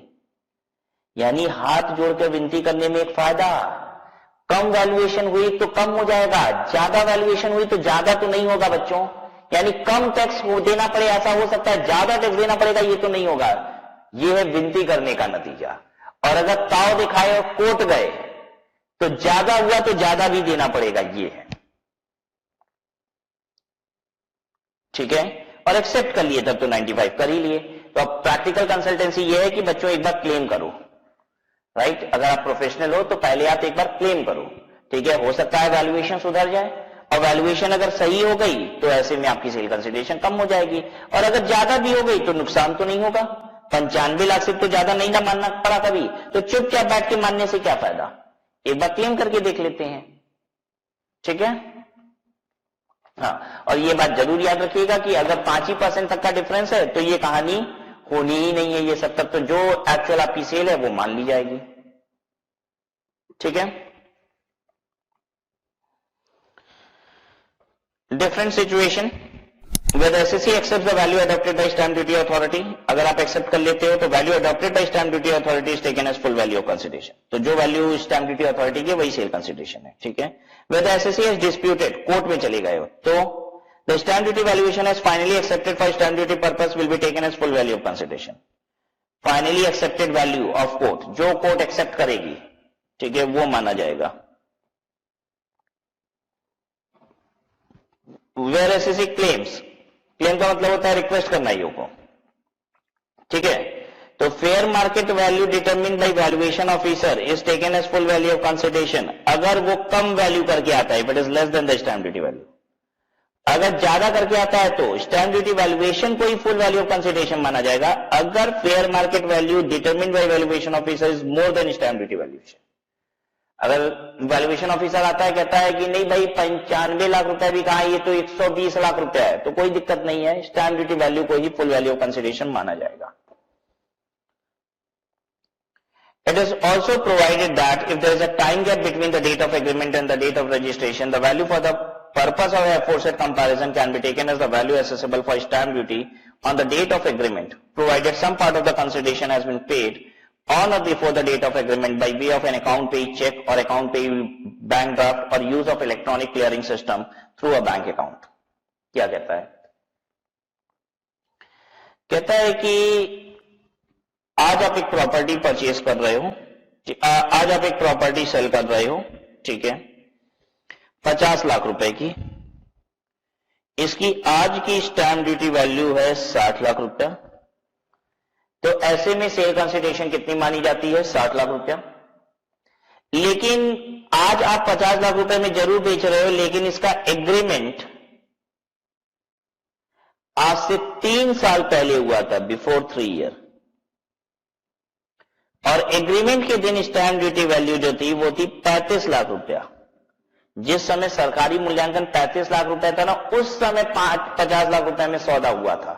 क्या मैं बेईमानी कर रहा हूं? नहीं, मैं तो सौदा उसी समय बेचने का कर लिया था ना, जिसमें 35 लाख रुपए सरकारी मूल्यांकन थी, 50 लाख रुपए में फिर भी सौदा किए थे। हम तो ज्यादा ही बता रहे थे, हम कहां कोई चोरी कर रहे हैं, हम तो 50 में सौदा किए, 50 बता रहे हैं। आज स्टैम्प ड्यूटी वैल्यू 60 लाख रुपए है जब आप बेच रहे हो, तो कह रहा है इससे नहीं कंपेयर करना है, कंपेयर भी इसी से करना है। अगर टाइम गैप है between agreement and actual sale, तो स्टैम्प ड्यूटी वैल्यू एग्रीमेंट वाले दिन की ली जाती है। लेकिन एग्रीमेंट को वैलिड तभी माना जाएगा जब कुछ ना कुछ पेमेंट भी एग्रीमेंट के समय हुई थी। नहीं तो लोग फर्जी बात करने लग जाएंगे ना, कहेंगे 3 साल पहले सौदा कर लिए थे, एग्रीमेंट कर लिए थे।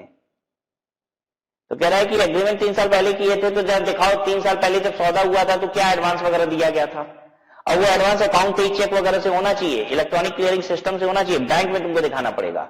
ये भी नहीं बोल सकते 3 साल पहले सौदा हुआ था, 5,000 रुपए नगद लिए थे, कैश लिए थे, क्योंकि कैश तो बोल दोगे तो ठीक है कैश लिए थे, तो उसका तो कोई प्रूफ है नहीं। तो कह रहा है कि नहीं, ये भी नहीं मानेंगे, एग्रीमेंट का दिखाओ कि एग्रीमेंट कहां है, और एडवांस दिखाओ हमको कि जब एग्रीमेंट हुआ था तो एडवांस कैसे गया था। वो अकाउंट पे चेक वगैरह से होगा, इलेक्ट्रॉनिक क्लियरिंग सिस्टम से होगा, तभी माना जाएगा। ठीक है, अच्छा, अब एक बात और भी समझिए,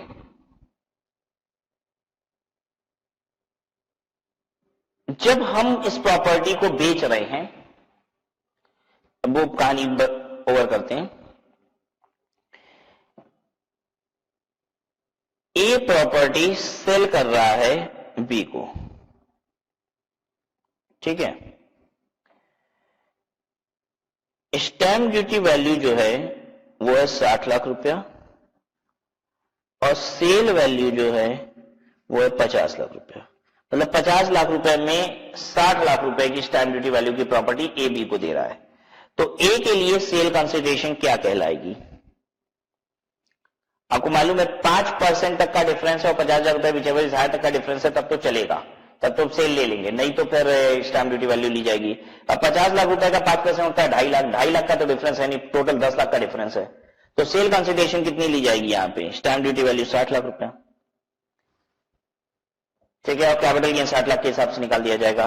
बी के हाथ में ये प्रॉपर्टी आ जाएगी, बी भी तो कभी ना कभी इस प्रॉपर्टी को बेचेगा। बी की कॉस्ट ऑफ एक्विजिशन क्या होगी, बी की कॉस्ट ऑफ एक्विजिशन क्या होगी,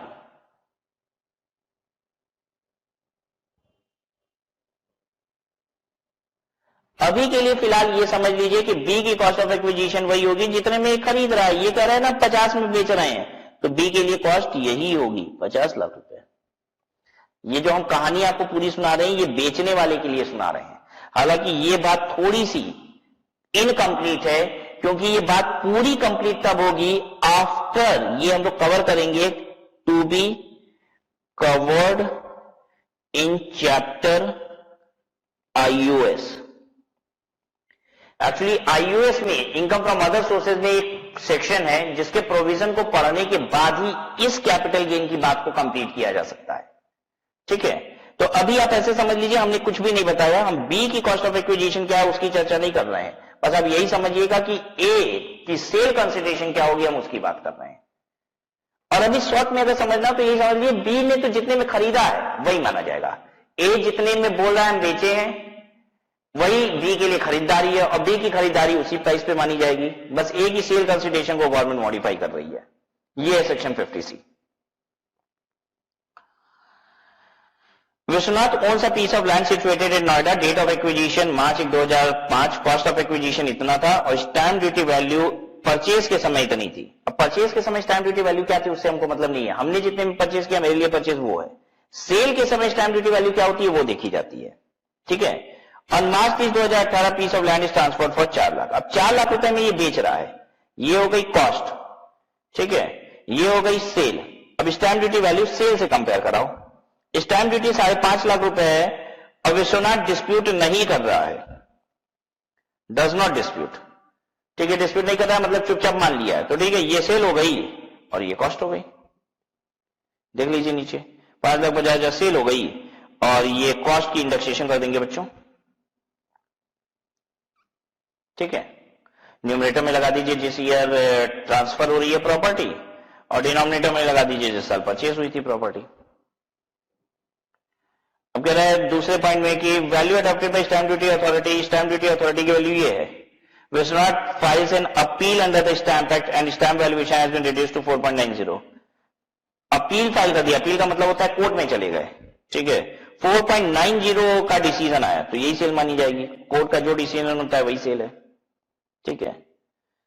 तीसरा क्या है, value adopted by stamp duty authority इतनी है, stamp duty authority, Vishwanath does not challenge it under stamp act, court नहीं गया, वो क्लेम करता है बिफोर एओ कि 5,60,000 ज्यादा है, एओ वैल्यूएशन ऑफिसर को रेफर कर देता है केस और वैल्यूएशन ऑफिसर डिटरमिन करता है 5.25, तो ठीक है भाई 5.25 सेल हो जाएगी। वैल्यूएशन ऑफिसर मान लो रेफर कर देता है, कहता है 6.10 है, तो भाई स्टैंप ड्यूटी वैल्यू से तो ज्यादा नहीं ना लिया जाता, रिक्वेस्ट करने का यही तो फायदा है कि ज्यादा वैल्यू करके आएगा तो नहीं माना जाएगा, कम करके आएगा तो माना जाएगा, हाथ जोड़ने का यही फायदा है, तो 5.60।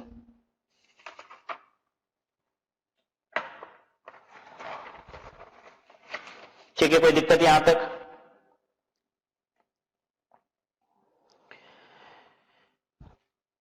चलिए सेक्शन 50C करा दिया आपको। Where a consideration received or accruing as a result of transfer by an SSE of a capital asset being share of a company other than quoted share, मतलब अनलिस्टेड शेयर, कोटेड शेयर का मतलब होता है listed share, other than coated share का मतलब हो गया unlisted share, is less than the fair market value of such share determined in such manner as may be prescribed. The value so determined shall for the purpose of section 48 be deemed to be the full value of consideration received or accruing as a result of such transfer. क्या कहता है, अगर आप unlisted share बेच रहे हो, ठीक है, और उसकी वैल्यू किससे कम है, less than the fair market value of such share determined in such manner as may be prescribed, और ये मैनर क्या है, अनलिस्टेड शेयर को की वैल्यू निकालने का हम आपको बताएं। Unlisted value of fair market value, FMV of unlisted share जो निकाला जाता है वो ऐसे निकलता है, net asset of the company divided by number of share. ठीक है, कंपनी की जो नेट एसेट होती है उसको नंबर ऑफ शेयर से डिवाइड कर देते हैं तो एक शेयर की वैल्यू आ जाती है। अगर आपने इससे कम में बेचा, अनलिस्टेड कंपनी की बात हो रही है क्योंकि लिस्टेड कंपनी तो मार्केट में प्राइस मिल ही रही है उसकी, अनलिस्टेड कंपनी की मार्केट वैल्यू ऐसे निकाली जाती है। और अगर इससे कम में बेचा जा रहा है शेयर तो जो फेयर मार्केट वैल्यू होगी, जो ये वैल्यू आई है, ठीक है, इसी वैल्यू को सेल कंसिडरेशन मानी जाएगी। मान लीजिए ये हम कैलकुलेट किए और ये आ गया 60 रुपए, ठीक है, और एक्चुअल सेल हम बता रहे हैं, एक्चुअल में सेल कितने का किए हैं, 57 रुपीज। तो सेल कंसिडरेशन क्या मानी जाएगी, सेल कंसिडरेशन मानी जाएगी 60 रुपीज, ये वाली मानी जाएगी, इससे कम कंसिडर नहीं होगा। ठीक है, थ्योरेटिकल सेक्शन है, बस याद रख सकते हैं, इस पे कोई क्वेश्चन नहीं आने वाला है आपको। ठीक है, क्योंकि ये सब आपके कोर्स में है ही नहीं कि फेयर मार्केट वैल्यू कैसे निकाली जाती है, बस इतना ही बोला गया है कि एज में बी प्रिस्क्राइब्ड, और प्रिस्क्राइब्ड ये है। ठीक है, तो हमने तो आपको थोड़ी ज्यादा जानकारी दे दी, इसकी जरूरत नहीं पड़ेगी। The values of determines shall for the purpose of section 48 be deemed to be the full value of consideration received or accruing as a result of such transfer। चलिए आज की क्लास को यहीं पे स्टॉप करते हैं, नेक्स्ट क्लास में आएंगे तो आपसे आगे की बात करेंगे। Will stop here.